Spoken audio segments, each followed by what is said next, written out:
Hello ආයු බොහෝ වේවා කොහොමද කාලෙකට පස්සේ අපි හම්බෙන්නේ වවන වීඩියෝ එකේ වවන්නයි යන්නේ දැන් මේ හිම දිය වෙන්න පටන් අරන් මම පෙන්නන්නම් පස්සේ කොහොමද වටපිටාව කියලා මේ තාම අපිට එළිය හිටවන්න බෑ අපි එළිය හිටවන්න කලින් මේ ඇතුලේ පැල ටික මුලින්ම හදා ගන්න ඕනි මේ අද වීඩියෝ එක කරන දවසේ 5 වෙනි මාසේ 2 වෙනිදා සමහරට ඕගොල්ලෝ මේක බලනවා වෙන්න පුළුවන් 5 වෙනි මාසේ 3 වෙනිදා මම අප්ලෝඩ් කරන්න පුළුවන් එහෙම නැත්නම් 5 වෙනි මාසේ 4 වෙනිදා වුණත් පුළුවන් කොහොම හරි මේ දැන් කැන්ඩාව ගත්තාම ගොඩාක් පැතිවල කට්ටිය දැන් වවන්න පටන් අරන් මගේ යාළුවෝ එහෙම දානවා අපි දැන් පටන් ගත්තා අපි වවනවා මේවා හිටුවා කියලා. ඉතින් මම මේ වවන්න පටන් ගන්න ගේ ඇතුලේ මුලින්ම පැල ටික හදාගන්න ගේ ඇතුලේ ඒකවත් 6 වෙනි මාසේ වගේ වෙනකොට තමයි මම ඉන්න පැත්තේ මේ පැල එළියට දාන්න පුළුවන්. දැන් අපි ඉන්නේ අපේ ෂෙඩ් එකේ. මම ෂෙඩ් එකේ කියලා කිව්වේ මේකට නමක් දාන්න ඕන ෂී ෂෙඩ් කියලා.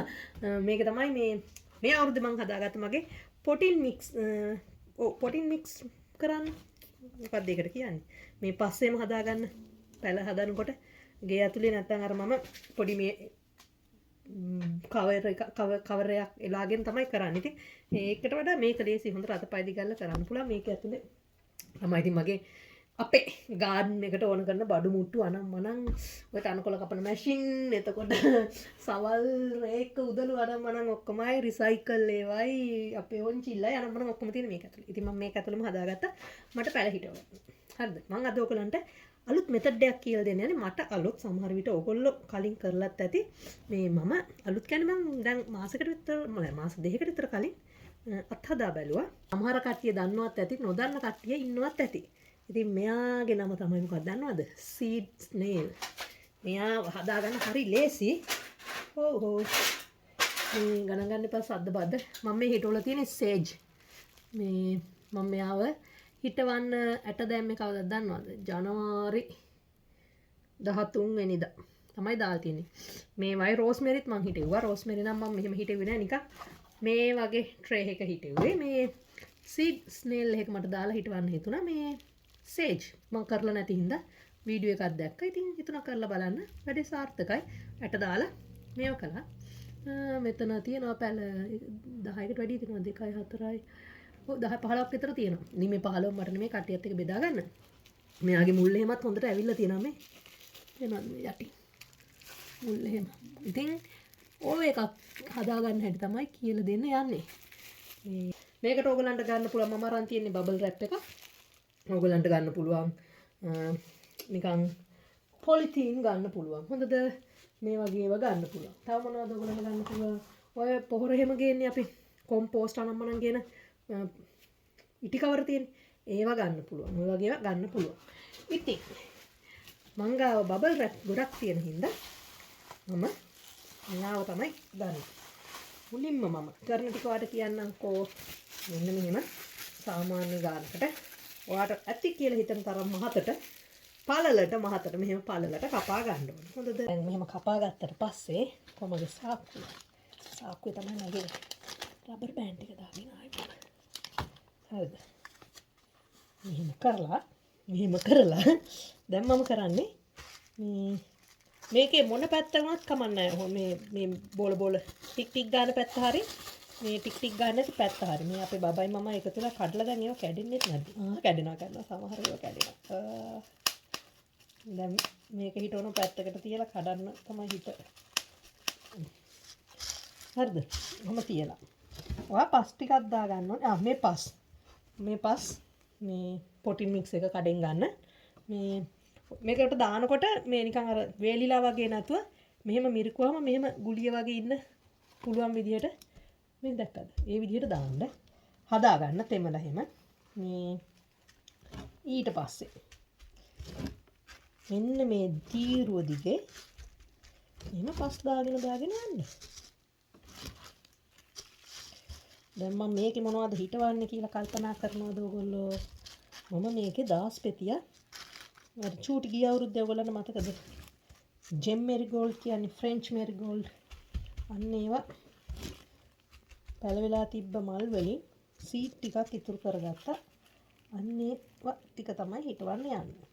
ඔන්න ඊට පස්සේ ඔයා මෙයාව මෙන්න මෙහෙම රෝල් කරන්න ගන්න ඕනේ. අන්න පස් ටිකක් හැලනවා. එච්චර හිතන්න එපා. අපිට පස්සේ ටිකක් දාන්න පුළුවන්. මෙන්න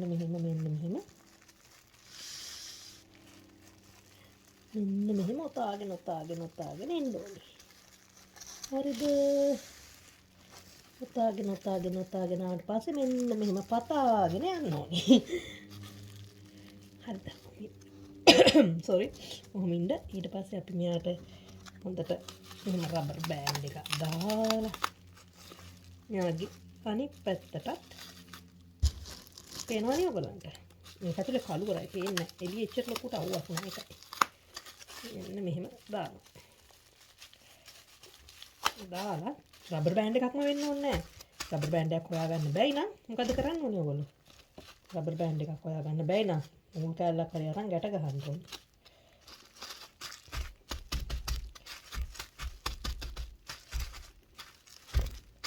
පේනවද? එන්න මගේ පේනවද? මේ තියෙන මගේ සීඩ් ස්නේල් එක. දැන් හදලා ඉවරුනාට පස්සේ මේක මේ විදිහට තමයි තියෙන්නේ. පේනවනේ? දැන් මේ මෙහෙම රවුමට තියෙනවා. දැන් වාට තියෙන්නේ මම පස් ටිකක් මදි වගේ තියෙනවා. හරිද? දැන් වාට කරන් තියෙනවා දන්නවද? ඔයා හිටවන මේ බීජ වර්ගේ අරන් මේ තියෙන්නේ මගේ බීජ පෙට්ටිය. මම කිව්වේ මොනවද?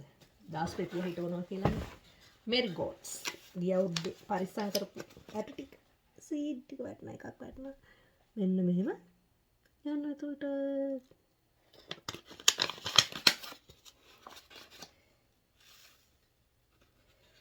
චුට්ටයි තියෙන්නේ. චුට්ට ඔක්කොම දාන්න මේකට නේ. මේ එකතු කරපු වෙලින් 100%ක්ම පැලවෙයි කියන්න බෑ. 100%ම ඒ වුණාට පැලවෙන ගානක් තියෙනවා. ඒකටත් වැටෙනවා. ඉතින් මම දැන් මෙන්න මෙහෙම දාගෙන යනවා. මම ඔක්කොම ටික දාලා ඉවරනාට පස්සේ ඔයගලන්ට පොඩ්ඩක් පෙන්නන්නම්. දැන්ට මම මෙහෙම දාගෙන යන්නම්. මේ චුට්ටක් කොහොම හරි දාමු. මම දැම්ම වගේම දාන්න එපා. හරි. ඔයගලන්ට ඕනනම් ලස්සන්ට එක ගණන් කරලා දාන්න පුළුවන්. මම ඉතින් ඔක්කොම එකට දැම්මා. පේනවද? ඔයගොල්ලෝ ලස්සනට දාගන්න ඕනේ. හොඳේ. මේ මම කරපු විදිය තමයි පෙන්නේ. ඊට පස්සේ පස් ටිකක් අරන් මේ ගොඩාක් තද කරන්න දාන්න. ඒ කියන්නේ ගොඩාක් වැහෙන්න දාන්න එපා. පොඩ්ඩක් විතර මෙන්න මෙහෙම.